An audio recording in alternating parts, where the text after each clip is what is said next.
Hello friends, आप सभी का यूपीएससी पीसीएस एस्पिरेंट चैनल में स्वागत है। इस वीडियो में हम देखेंगे दृष्टि आईएएस की प्रीलिम टेस्ट सीरीज जो कि चल रहा है 2023 की। टेस्ट नंबर 8 देखेंगे और ये पार्ट नंबर 4 होगा। इससे पहले हम लोग पार्ट 3 तक देख चुके हैं, जिसमें क्या है 1 to 60 क्वेश्चन कवर कर चुके हैं। इसमें हम लोग 61 to 80 कवर करेंगे। और इस चैनल्स में क्या हो रहा है, पर्यावरण एवं परिस्थितिकी की वीडियो भी अपलोड किया जा रहा है, तो वो भी आप देख सकते हैं, जो कि इम्पोर्टेंट है। ठीक है, जिसका वेटेज होता है 15 to 20 क्वेश्चन का वेटेज होता है, तो आप लोग वो भी देख सकते हैं। अब क्या होगा, उसकी भी वीक में 3-4 वीडियो या तो 5 वीडियो तक अपलोड किया जाएगा। ठीक है, तो आप लोग वो भी देख सकते हैं। तो चलिए स्टार्ट करते हैं। और अगर यदि न्यू है तो इस चैनल को सब्सक्राइब, लाइक एवं शेयर कर दीजिएगा। 61 नंबर क्वेश्चन देखते हैं। एक नई बायोमास आधारित बॉयलर तकनीक हाल ही में भारत के निम्नलिखित में से किस राज्य में शुरू की गई? तो भारत में क्या है, एक बायोमास से रिलेटेड जो है बॉयलर तकनीक की शुरुआत किया गया, वो भारत के कौन सा राज्य में शुरू किया गया? तो ये जो है हरियाणा में। ठीक है, कहाँ पे? हरियाणा के कुरुक्षेत्र में शुरू किया गया। कहाँ? हरियाणा में। तो आप देख सकते हैं ये जो कुरुक्षेत्र, ठीक है, हरियाणा के कुरुक्षेत्र में शुरू किया गया है, इसलिए विकल्प डी जो है सही है। नेक्स्ट देखते हैं हम लोग question number 62। Automated facial recognition technology FRT के संदर्भ में निम्नलिखित कथनों पर विचार कीजिए। इसका उपयोग एक उपकरण के रूप में 100% सटीकता के साथ किसी व्यक्ति की पहचान और प्रमाणीकरण के लिए किया जाता है। नहीं, इसमें जो है 100% सटीकता नहीं होता। कितना होता है? 75% होता है। कितना? 75% की सटीकता होती है। तो इस प्रकार कथन एक तो हम लोग का गलत हो गया। इस तकनीक के लिए बहुत अधिक मानव शक्ति और उन्नयन की आवश्यकता होती है। तो बहुत अधिक मानव शक्ति की नहीं, इसमें लगभग प्रत्येक 1 लाख जो जनसंख्या है उसमें 144 पुलिस शक्ति की आवश्यकता होती है। तो इस प्रकार ये भी कथन गलत हो गया। तो दोनों कथन गलत हो गया, तो क्या हो जाएगा, इसमें कौन से सही है? तो डी नंबर होगा, ना तो 1 ना ही 2। ठीक है, इसकी व्याख्या देखना चाहें तो हम लोग देख सकते हैं 62 की।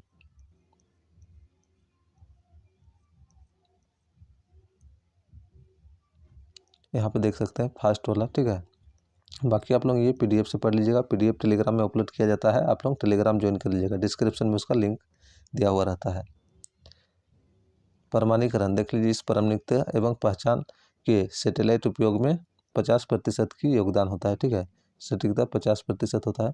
फोर्स मल्टीप्लायर, ये भारत में प्रति 1 लाख नागरिकों पर 144 पुलिसकर्मी है, इसलिए जो है इसे ना तो अधिक कार्यबल की आवश्यकता है और ना ही नियमित उन्नयन की, अतः कथन 2 सही नहीं। इस प्रकार कथन 2 भी क्या है, सही नहीं है। ठीक है, तो हम लोग देख चुके हैं। ठीक है, एल्गोरिथम आधारित तकनीक जो था इसके बारे में। आगे बढ़े हम क्वेश्चन नंबर 63। निम्नलिखित में से किस मंत्रालय ने एक जिला एक उत्पाद योजना को लॉन्च किया? कौन सा जो मंत्रालय है?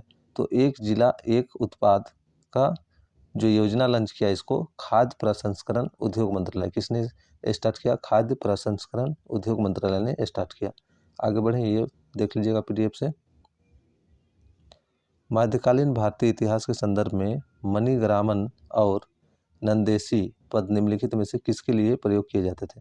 तो ये जो मणिग्रामन और नंदेशी व्यापार के लिए प्रयोग किया जाता था मध्यकालीन में। ठीक है, व्यापार श्रेणी, जो व्यापारी होते थे उसके संदर्भ में किया जाता था, तो व्यापारियों की श्रेणी या संघ से। तो इस प्रकार इसका सही आंसर बी हो जाएगा। आगे बढ़े हम न्यू स्पेस इंडिया लिमिटेड के संदर्भ में निम्नलिखित कथनों पर विचार कीजिए। न्यू स्पेस इंडिया लिमिटेड के संदर्भ में या अंतरिक्ष विभाग के प्रशासनिक नियंत्रण में आता है। एकदम सही है, ये जो क्या है, अंतरिक्ष विभाग के प्रशासनिक नियंत्रण में था। या भारतीय अंतरिक्ष क्षेत्र में निजी क्षेत्र में बुनियादी ढांचे का उपयोग करने हेतु समान अवसर प्रदान करने के लिए बनाया गया है। नहीं, ये समान अवसर प्रदान करने के लिए नहीं। तो इस प्रकार इसमें जो है कौन सा सही है? तो केवल और केवल एक, यानी कि ऑप्शन नंबर ए। कौन सा? Option number A. हम लोग इसमें देख सकते हैं 65 है, 65।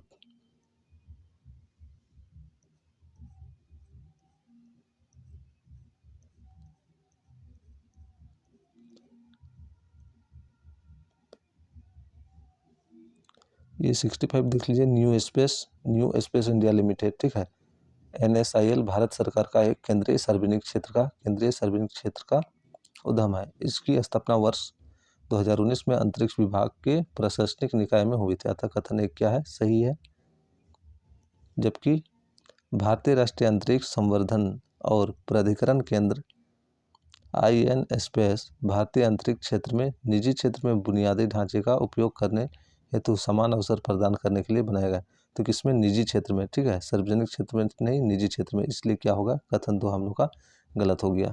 तो किसमें, निजी क्षेत्र में। मुख्यालय इसका कहाँ है, बेंगलुरु में है, तो देख सकते हैं इसका मुख्यालय बेंगलुरु में है। बाकी जो है वो भी आप लोग देख लीजिएगा, ठीक है। आगे बढ़े हम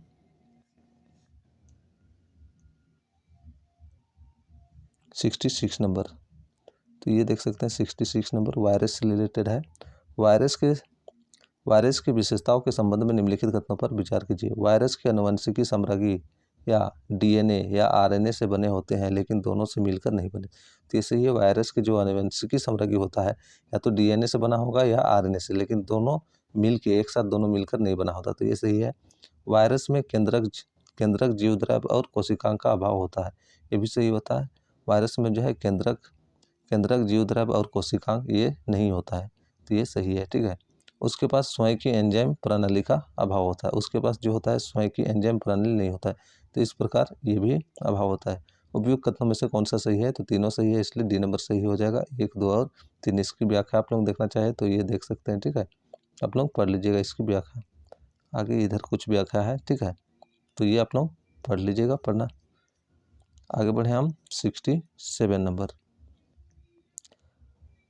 ट्रांस फैटी एसिड के बारे में निम्नलिखित में से कौन सी कथन सही है। ट्रांस फैटी, ठीक है, trans fatty.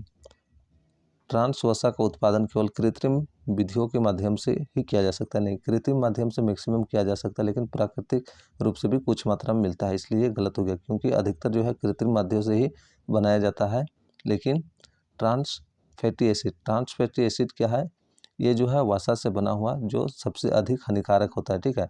Trans fatty acid वसा से बना हुआ एसिड होता है, जो क्या होता है सबसे ज़्यादा हानिकारक होता है, और ये क्या होता है, अधिकतर जो होता है कृत्रिम विधियों से बनाया जाता है, लेकिन प्राकृतिक रूप से भी कुछ मात्रा में मिलता है, इसलिए कथन एक गलत हो गया। ट्रांस वसा संतृप्त वसा अम्लों की तुलना में हृदय रोग का अपेक्षाकृत कम जोखिम पैदा करता है, नहीं, ये क्या करता है, अधिक जोखिम पैदा करता है, इसलिए ये भी गलत हो गया। ट्रांस वसा संतृप्त वसा अम्लों की तुलना में हृदय रोग अधिक जोखिम पैदा करता है, तो ये गलत हो गया। ट्रांस वसा युक्त तेलों को लंबे समय तक संरक्षित किया जा सकता है, अतः ये अत्यधिक महंगे होते हैं, नहीं, ये क्या होता है, अधिक समय तक संरक्षित किया जा सकता है, लेकिन अत्यधिक महंगे ये नहीं होते, ठीक है। उपयुक्त में से कोई नहीं, तो ये सही है, डी नंबर, ठीक है, क्योंकि तीनों के तीनों क्या है, गलत है। हम देखें कितना, 67, ये आप लोग देख लीजिए, ठीक है, ये आप लोग देख लीजिएगा। आगे बढ़े हम 68 नंबर। निम्नलिखित में से किस शिलालेख में कवि कालिदास और भास का नाम दर्शाया गया है। तो कौन सा शिलालेख में कालिदास और भास का नाम दर्शाया गया है, तो ये जो है ऐहोल शिलालेख, कौन सा है, ऐहोल शिलालेख में कालिदास और भास का नाम दर्शाया गया है, तो इस प्रकार बी इसका सही हो गया, ठीक है। 69 गेको के संबंध में निम्नलिखित कथनों पर विचार कीजिए। इंडियन गोल्डन गेको केवल उड़ीसा और आंध्र प्रदेश के स्थानिक है, नहीं, ये पूरे भारत में है, अंटार्कटिका को छोड़ के पूरे भारत के प्रदेशों में पाए जाते हैं, इस प्रकार ये क्या हो गया, गेको क्या है, एक जीव है, वनस्पतिक जीव है, ठीक है। गेको अंटार्कटिका को छोड़कर सभी महाद्वीपों पर पाए जाते हैं, तो ये सही है, ठीक है, कथन 2 सही है, इस प्रकार इसका सही आंसर हो जाएगा केवल और केवल 2, ठीक है। आगे बढ़े हम, या इसकी व्याख्या आप लोग देख लीजिएगा 69 का, ठीक है।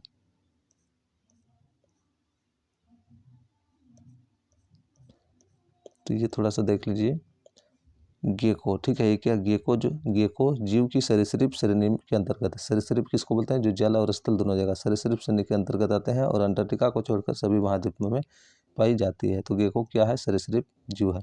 गेको की अधिकांश प्रजातियां रात्रिचर होते हैं, यानी कि रात में वो अपने रचनात्मक जो भी काम होते हैं वो क्या होते हैं, रात में करते हैं, जिसका अर्थ है कि वो रात में सक्रिय होते हैं।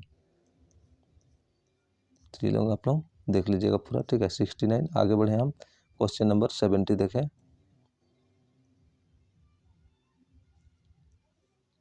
ड्रोन शक्ति कार्यक्रम के संदर्भ में निम्नलिखित कथनों में से कौन सा सही है? ड्रोन शक्ति कार्यक्रम या भारत में स्वदेशी ड्रोन विकसित करने के लिए डीआरडीओ का एक कार्यक्रम है। नहीं, ये क्या है?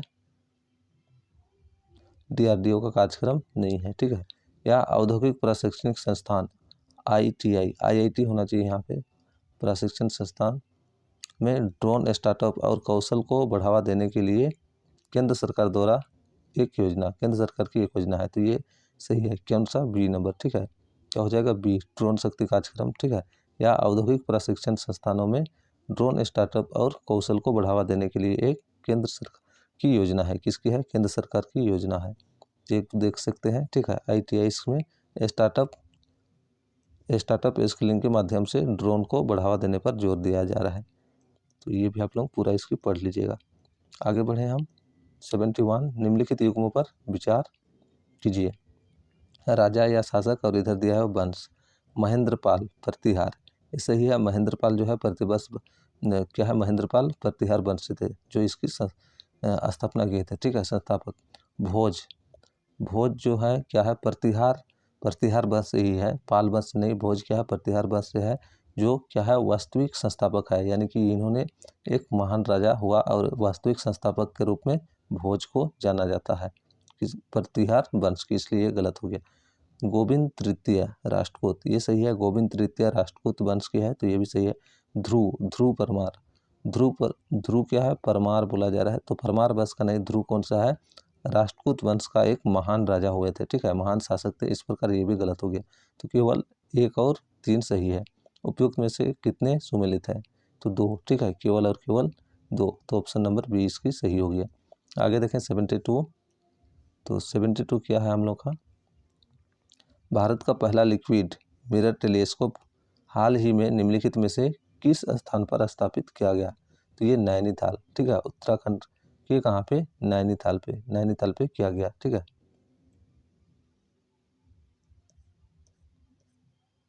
आप देख सकते हैं ये जो उत्तराखंड में Aryabhatta research institute of observational sciences Nainital की स्वामित्व वाले देवस्थल वेधशाला परिसर ने इंटरनेशनल लिक्विड मिरर टेलीस्कोप की स्थापना किया था। विकल्प बी क्या है हम लोग का? सही है। बाकी ये सब आप लोग देख लीजिएगा, ठीक है। नेक्स्ट हम देखें 73, सारनाथ स्तंभ के शीर्ष पर निम्नलिखित में से कौन से पशु का अंकन नहीं था? कौन से पशु का अंकन? तो घोड़ा का तो अंकन था, हाथी का भी, ठीक है, सांड का भी अंकन था। तो किसका? बाघ का नहीं। सिंह का था लेकिन बाघ का नहीं, ठीक है। इस प्रकार इसका सही आंसर बी सी हो जाएगा, बाघ, ठीक है। सिंह का अंकन था लेकिन बाघ का नहीं। आगे देखें हम 74, निम्नलिखित में से कौन संस्कृत काव्य किरात अर्जुनियम के लेखक थे, जिसमें किरात या पहाड़ पर रहने वाले शिकारी के बेस में अर्जुन और भगवान शिव के बीच में युद्ध का वर्णन किया गया? तो ये क्या था? भारवी में, ठीक है। निम्नलिखित में से कौन से संस्कृत काव्य? तो ये भारवी काव्य में, ठीक है। इसलिए ऑप्शन नंबर सी इसका सही हो गया। आगे बढ़े हम, निम्नलिखित में से कौन सी वेब 3.0 की अनिवार्य विशेषता नहीं है? अनिवार्य विशेषता नहीं है, तो यहाँ पे देख लीजिए वेब 3.0 में क्या होता है? केंद्रीकरण नहीं होता, विकेंद्रीकरण होता है, ठीक है। क्या जरूरी होता है? विकेंद्रीकरण। तो केंद्रीकरण जरूरी नहीं होता, इसलिए इसका सही आंसर क्या हो जाएगा? ए नंबर। विश्वसनीयता ये जरूरी नहीं है। कृत्रिम बुद्धिमत्ता, सर्वव्यापकता ये अनिवार्य है, लेकिन केंद्रीकरण नहीं, इसमें विकेंद्रीकरण होता है। तो 75 तक आप लोग हो गया, इसकी व्याख्या आप लोग पढ़ लीजिएगा, ठीक है। आगे बढ़े हम 76 नंबर,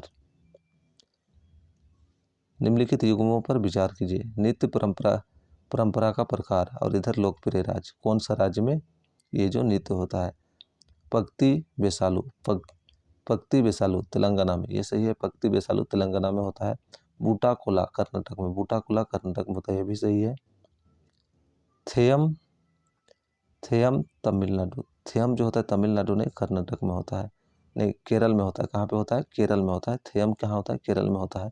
तो इस प्रकार ये सही नहीं है। उसके बाद यक्षनागनम यक्षनागनम जो है केरल में नहीं होता है, तो ये भी गलत हो गया। तो इस प्रकार इसके 2 युग्म सही नहीं है। उपयुक्त युग्मों से कितने सुमेलित है?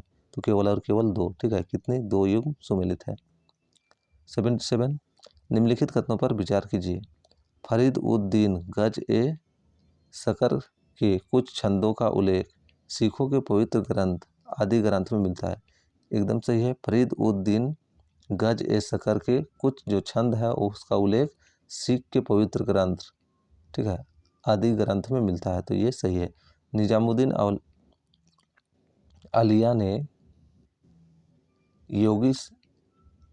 योगिक श्वास अभ्यास को इतना अपनाया अतः योगी उन्हें सिद्ध या परिपूर्ण कहने लगे, तो ये भी सही है, ठीक है। निजामुद्दीन औलिया ने योगिक श्वास अभ्यास को बहुत ज़्यादा अभ्यास किया था, जिसके कारण योगी उन्हें सिद्ध या परिपूर्ण कहते थे। कुतुबुद्दीन बख्तियार काकी निजामुद्दीन औलिया के प्रमुख शिष्य थे, तो कुतुबुद्दीन, ठीक है, ये क्या थे? कुतुबुद्दीन जो बख्तियार काकी के और निजामुद्दीन की औलिया के दोनों के शिष्य थे, इसलिए गलत हो गया, क्योंकि यहाँ पे दिया हुआ है काकी निजामुद्दीन की दिया है, ठीक है। बख्तियार काकी निजामुद्दीन औलिया के प्रमुख शिष्य थे, तो केवल इसके शिष्य नहीं थे, इसलिए ये गलत हो गया। तो इसमें उपयुक्त में से कौन सा सही नहीं है? तो सी, यानी कि 3 नंबर कथन 3, ठीक है, कथन 3 सही नहीं है। 77 हम देख सकते हैं 77, ये तो कथन 1 तो सही है, कथन 2 क्यों सही नहीं हो रहा है यहाँ पे देख सकते हैं। उन्होंने योगेश श्वास, अच्छा ये भी तो सही है, कथन 3 यहाँ पे हम लोग देख सकते हैं। कुतुबुद्दीन बख्तियार काकी और फरीद उद दीन गज ए सकर मोइनुद्दीन चिश्ती की प्रमुख शिष्य थे, तो ये तो क्या थे? कुतुबुद्दीन बख्तियार काकी जो है फरीद उल दीन गज ए सकर मोइनुद्दीन चिश्ती के प्रमुख शिष्य थे, इसलिए कथन 3 हम लोग का गलत हो गया। आगे देखें हम 78 निम्नलिखित कथनों पर विचार कीजिए। प्रोजेक्ट नेत्रा भारतीय उपग्रहों के अपशिष्ट और अन्य खतरों का पता लगाने के लिए अंतरिक्ष में एक प्रारंभिक चेतावनी प्रणाली है, ये सही है, ठीक है। प्रोजेक्ट नेत्रा क्या है? भारतीय उपग्रह के अपशिष्ट और अन्य खतरों को पता लगाने वाले अंतरिक्ष में एक प्रारंभिक चेतावनी प्रणाली है, तो ये सही है।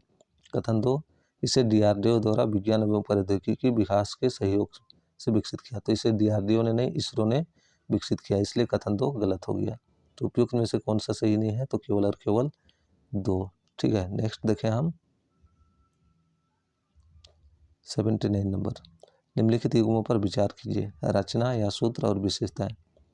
ललित विस्तार धर्मनिरपेक्ष प्राकृतिक, नहीं, ललित विस्तार धर्मनिरपेक्ष प्रकृति नहीं थे, ये क्या है? बौद्ध धर्म से रिलेटेड है, बौद्ध धर्म से। संस्कृत की रचना बौद्ध धर्म से रिलेटेड है, तो इस प्रकार ये गलत हो गया।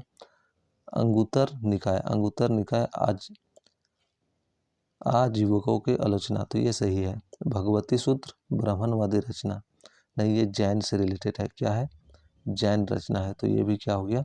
गलत हो गया। थेरी कथा युवा भिक्षुकों के छंद, नहीं, ये भी गलत है, ठीक है। तो इस प्रकार इसमें जो है केवल एक युग्म सही है। उपयुक्त युग्म में से कितने सही नहीं है? तो 3 सही नहीं है, केवल 1 सही है, तो केवल 3 युग्म। आगे देखें 80 नंबर। हाल ही में समाचारों में देखा गया ब्रज कवच है, समाचार में देखा गया जो ब्रज कवच है वो क्या है? यह रक्षा अनुसंधान एवं विकास संगठन द्वारा डिजाइन की गई एक उन्नत बुलेट प्रूफ जैकेट है, नहीं, ये सही नहीं है। जो ब्रज कवच है वो क्या है? कोविड-19 के टीकाकरण से रिलेटेड है। यह भारत द्वारा स्वदेशी रूप से विकसित एक कोविड-19 वैक्सीन है, नहीं, यह एक कीटाणु शोधन प्रक्रिया है जो कोरोना योद्धाओं को अपने PPE और मास्क का पुनः उपयोग करने में सक्षम बनाते, तो ये सही है, ठीक है। तो ब्रज कवच क्या है? यह कीटाणु शोधन प्रक्रिया है जो कोरोना योद्धाओं को अपने PPE और मास्क का पुनः उपयोग करने में सक्षम बनाता है, तो इस प्रकार इसका सही आंसर सी होगी। तो इस वीडियो में इतना ही, फिर हम नेक्स्ट वीडियो के साथ इसकी पार्ट 5 के बनाते हैं जिसमें कंप्लीट हो जाएगा, ठीक है। तो अगर न्यू है तो इसके चैनल को सब्सक्राइब, लाइक एवं शेयर कर दीजिएगा। और उसके बाद क्या करेंगे हम 9 और 10th की भी इसी प्रकार आगे चलते ही रहेगा, ठीक है। तो इस वीडियो में इतना ही, इसकी व्याख्या आप लोग देख लीजिएगा ये सारा, ठीक है। PDF आपको प्रोवाइड कर दूंगा। तो इसकी 1 to 50 नंबर तक का जो क्वेश्चन के जो PDF है वो अपलोड हो गया है टेलीग्राम में, वो आप नहीं देखे हैं तो डाउनलोड करके देख सकते हैं, ठीक है। उसकी सोल्यूशन अपलोड हो जाएगा कल, व्याख्या अपलोड नहीं हुआ तो वो हो जाएगा। चलिए इसमें इतना ही, फिर नेक्स्ट वीडियो के साथ मिलते हैं।